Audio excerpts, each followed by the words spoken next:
எல்லோருக்கும் வணக்கம். இன்றைக்கி நம்ம பார்க்கக்கூடிய சப்ஜெக்ட் என்னென்னா, who is a Brahmin?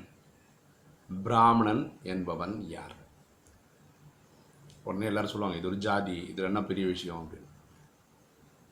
Rajayoga classes படி பிராமணனுக்கு என்ன விளக்கம், அதுதான் இந்த சப்ஜெக்ட். ஓகேங்களா? இப்போது நம்ம சொல்கிறோம், சங்கமிகத்தில் தான் கடவுள் வருகிறார். கலியுகத்தின் கடைசியில் 1936 பகவான் வர்றாரு, ராஜயோகம் கற்றுக் கொடுக்குறாரு. நம்ம யார், ஆத்மான்னு சொல்லி புரிய வைக்கிறார். அவர் சாட்சாத் கடவுள் சொல்லி புரிய வைக்கிறார். நம்ம தான் 63 ஜென்மமாக துவாபர கலியுகத்தில் 2142 சொல்லி 63 ஜென்மமாக நடித்ததன் பேரில் நிறைய பாவம் ஏறினதுனால அந்த பாவம் அழிக்கிறதுக்கு இது கற்றுக் கொடுக்குறார். மன்மனா பப, தன்னை ஆத்மான்னு புரிஞ்சு பரமாத்மா வைக்க தந்தையை நினைத்தா பாவம் போகும்னு சொல்லித்தரார். யார் இந்த கிளாஸை 7 days கோர்ஸை ராஜயோகத்தை கற்றுக்கிறாங்களோ, ஓகே, அவங்க பிரம்மகுமார், ஆண்களையும் பெண்களை பிரம்மகுமாரிகள்னு சொல்கிறோம். பகவான் இந்த மன்மனாபவம் மந்திரத்தின் மூலமாக 5 விகாரங்களை ஜெயிக்க கற்றுக் கொடுக்குறாரு இல்லையா? யார் அதை ஃபாலோ பண்ணுறாங்களோ அவன் பிராமணன். யார் தனக்குள் இருக்கும் 5 விகாரங்களை ஜெயிக்க முயற்சி செய்கிறாங்களோ அவன் பிராமணன். நிறைய பேர் வராங்க, 7 days கோர்ஸ் முடிக்கிறாங்க, அவ்வளோதான். அதுக்கப்புறம் இந்த சிஸ்டமில் இல்லை, போயிடுறாங்க. ஓகேங்களா? கலிகாலத்தில் இருக்கவங்கள நம்ம என்ன சொன்னோம், சூத்திரன்னு சொல்கிறோம்.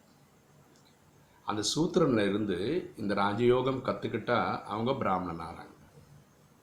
இப்போ பாருங்களேன், நான் போடுற இந்த வீடியோ சீரீஸ் ஃபுல்லாகவே ராஜயோகத்தில் வர கிளாஸஸ் தான். என்ன 5 நிமிஷம் 10 நிமிஷம்ன்ற வீடியோவில் போடுறேன். ஆக்சுவலாக 7 நாள் கிளாஸு 1 hour வச்சு 7 into 1 hour வச்சு அப்படி எடுக்கிறாங்க.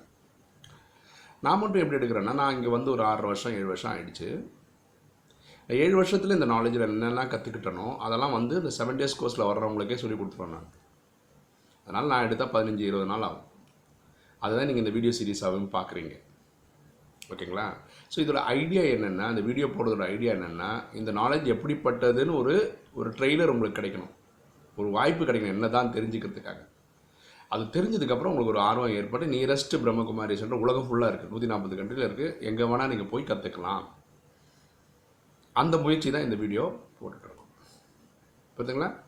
ஸோ ஆத்மா சாந்திதாமத்தில் இருக்கும்போது ஆத்மாவாக இருக்குது, சத்தியுகத்தில் நடிக்கும்போது அதில் அந்த 1250 வருஷத்துக்கு நம்ம என்ன சூரிய வம்சின்னு சொல்கிறோம். ஓகேங்களா? அது லக்ஷ்மி நாராயண ஆட்சி காலத்தில் இருக்கக்கூடிய சமயத்தில் ஆத்மாவுக்கு அதான் பேர். திரேதா வரும்போது அதை சந்திரவம்சின்னு சொல்கிறோம், இல்லை சத்திரியன்னு சொல்கிறோம். சத்திரியன் என்னென்னா சண்டை போடுறவன் அர்த்தம். அப்படின்னா என்ன அர்த்தம்னா, இந்த 100 வருஷம் தான் சங்கமிகத்தில் தான் இந்த 33 கோடி பேர் தயாராகிறாங்க சத்தியுகம் திரேதாயுகம் போகிறதுக்கு. யார் இந்த சத்தியுக திரேதாக இந்த சங்கமிகத்திலேயே அவங்களோட 5 விகாரத்தை முழுமையாக ஜெயிச்சிட்றாங்களோ அவங்க கர்மாதீத நிலையை அடைஞ்சிட்றாங்க. அவங்க முதல் நாள்லேயே வந்துடுறாங்க, 9 லட்சத்துலேருந்து வந்துடுறாங்க. ஓகேங்களா? அவங்க தான் மாயையை முழுமையாக ஜெயித்தவங்க, பிராமணனை முழுமையாக ஜெயித்தவங்க, 5 விகாரங்களை முழுமையாக ஜெயித்தவங்க. அறக்குறை ஜெயித்தவங்க, பாதி ஜெயித்தவங்களாம் தான் திரேதா யுகத்தில் வராங்க. அப்படின்னா அர்த்தம், இங்கே இந்த சங்கமிகத்தில் அவங்க இருந்த நாட்கள் ஃபுல்லாக மாயை கூட சண்டையே போட்டிருந்தாங்க. அதோடைய வெளிப்பாடு தான் திரேதாவில் வராங்க. அதனால அது அங்கே சத்திரியன்னு காட்டுறோம். ஓகேங்களா? அதே துவாபரிகத்தில் நடிக்கும்போது இந்த ஆத்மாவுக்கு வைஷ்யர் அப்படின்னு பேர். கலிகாலத்தில் வரும்போது சூத்ரன்னு பேர். ஓகேங்களா? இந்த 7 days கோர்ஸ் எடுத்த உடனே அவனுக்கு யுகமே மாறிடுது. கலியுகம் முடிஞ்சு சங்கமிகம் ஸ்டார்ட் ஆகுது. இதே பிறவி தாங்க, இதே உடம்பு தாங்க, கலிகாலத்தில் இருக்கிற அதே உடம்பு தான். எனக்கு 44 வயசாச்சு, கலிகாலத்தினோட வயசு 44. இந்த கோர்ஸ் நான் எடுத்து 6 வருஷம் மேலே ஆகுது. அப்போ 6 வயசு தான் இந்த சங்கமிக வயசு. புரியுதுங்களா?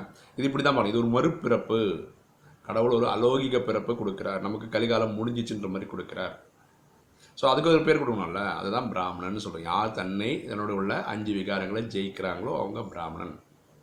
யார் ஒருத்தர் இங்கே வந்து இந்த 5 விகாரங்களையும் ஜெயிச்சுறாங்களோ முழுமையாக, அதாவது இந்த ஜட்ஜ்மெண்ட் டேக்கு முன்னாடி அவங்கள கர்மாத்தியத்து நிலையை அடைஞ்சதாக சொல்கிறாங்க. அப்போ அவங்க ஃபரிஸ்தா அல்லது ஏஞ்சல்னு சொல்கிறோம். ஃபரிஸ்தா என்னென்னா, நம்ம உடம்புலேருந்து உயிர் பிரிஞ்சு போயிடும், கண்ணாடி உடம்போடு, அதாவது சூட்சும உடலோடு போயிடும். இதுதான் ஃபரிஸ்தான்னு சொல்கிறோம். ஜட்ஜ்மெண்ட் டேமே எல்லாருமே வீட்டுக்கு போய்டும், ஆத்மாவாக போய் சேர்ந்துடும். ஸோ ஆத்மா இந்த நிலைகளை தான் நடிக்குது. ஆத்மா சத்திரியன், சூரியவம்சி, சந்திரவம்சி, வைசியர், சூத்ரன், பிராமணன், ஃபரிஸ்தா, திருப்பி ஆத்மா, இப்படி தான் நடிச்சுன்னு இருக்குது. ஸோ ஆத்மாவோட நடிப்பு தான் இப்படி இருக்கே தவிர இந்த மக்கள் என்ன பண்ணிட்டாங்க பக்தியில் இதுதான் ஜாதின்னு உருவாக்கிட்டாங்க. நான் உயர்ந்த ஜாதி தாழ்ந்த ஜாதி நான் ஒன்றும் இல்லைங்க, ஆத்மா நடிக்கிறதாங்க. புரியுதுங்களா? ஸோ பிராமணன் சொல்கிறது யார் ஒருவர் தனக்குள்ளே இருக்கிற 5 விகாரங்களை ஜெயிக்க முற்படுகிறாரோ அவன்தான் பிராமணன். இது ஒரு ஜாதி கிடையாது. புரிஞ்சுங்களா? உங்களுக்கு இந்த வீடியோ பிடிச்சிருக்குன்னு நினைக்கிறேன். பிடிச்சிருந்தா சப்ஸ்கிரைப் பண்ணுங்கள், லைக் பண்ணுங்கள், கமெண்ட்ஸ் போடுங்க, ஃப்ரெண்ட்ஸுக்கு சொல்லுங்கள், ஷேர் பண்ணுங்கள். தேங்க்யூ.